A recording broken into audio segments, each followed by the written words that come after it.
I've lived here since 1997. Since I've raised kids, I've enjoyed the lakefront even though I didn't live near the lakefront. So I've had a long-term dream of coming down here and enjoying what's down here.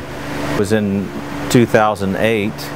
The city paid a renowned city planner to come down and study the old town and tell us how to grow it.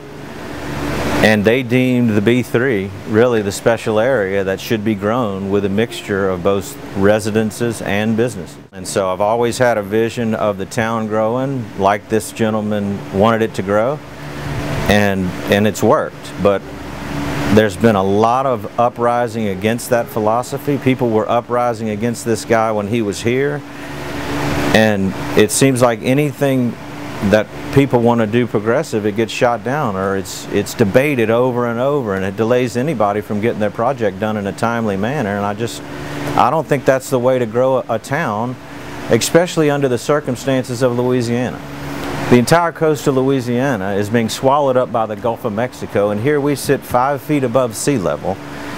It would be selfish for us not to develop this area, in my opinion. Hasn't set well with some of my neighbors since the Rest a While development. People walk by me and don't say hello, but I have a vision to grow my property, downsize my house when my kids leave, make a profit, and move something to something smaller in the residential section.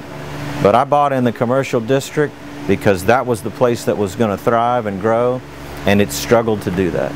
And I don't think it's fair to me or any young people around here that are having the same vision.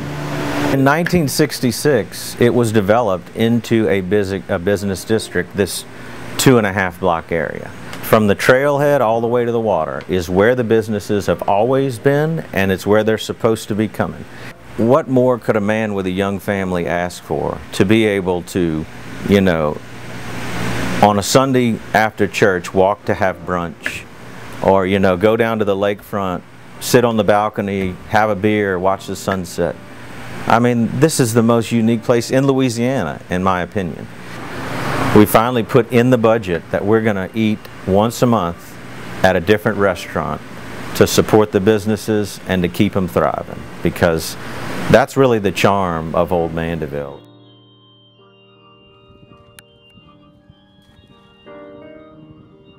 But there's a constant struggle between commercial and residential, and New Orleans has tried very hard to maintain that balance. The difficulty is that if the businesses leave the French Quarter, people will still live there because of the charm and the way it looks. It's like a little bit of Europe. If the residents leave, then you've got nothing, because it turns into an amusement park then. It's like Disney World or Epcot Center or Williamsburg, Virginia. And so that's the challenge to any historic community, is to maintain a balance to allow some economic viability, but also to maintain that ambience that attracts people to the place. And that's the challenge in Mandeville, is to be able to maintain a balance of interests that allow everybody to enjoy what we have here. Do you want to allow people to come here to bring what they have on the South Shore over here? Well, then why come over here? Why don't you just stay over there? Many people here are escaping the problems of the South Shore, and I guess when those that want to, you know, to bring the South Shore to the North Shore, when they outnumber everybody else, they'll get what they want, and that's the way democracy works. The city of Mandeville generates about $13 million in sales tax. Pretty fair amount. The amount of money that comes out of the B3 is about $100,000. So, I mean, from an economic perspective, the B3 is almost inconsequential. It's still very important to the city, and it's an important draw because it's the old part of town, and it's the most charming area. But it's not the business generator like the shopping centers are out on 190. If there become fewer and fewer people who want to try to preserve it, then it dies. And, you know, as it is right now, the people who are most interested in preserving it are the ones who live in the area they want to preserve, which is the old part of town. Because if you allow too much stuff to occur, to allow the threads to unravel the fabric of this old community, it's not going to be there. So I want to, you know, make the present as tolerable as possible, and I think what we have here is a lifestyle that you cannot buy. You cannot write a check big enough to make it. You know, but what you can't go to is when you start trying to bring that activity into a place with no activity, then that's incompatible. And the risk you have is you're going to destroy the place of serenity, all because you want another easy place to put a little development on. Let's see if it works. Well, if it turns everything to crap, then what have you done? you've not improved people's lives that way. I mean, and this may not be for anybody, but if you don't like this, well, don't move here then.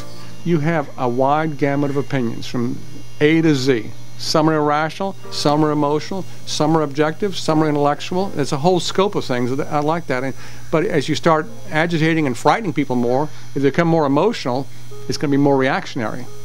And I don't think that at this point there's any hysteria, but I think there's a competition of interests to try to keep us on the path we're going to maintain what we have.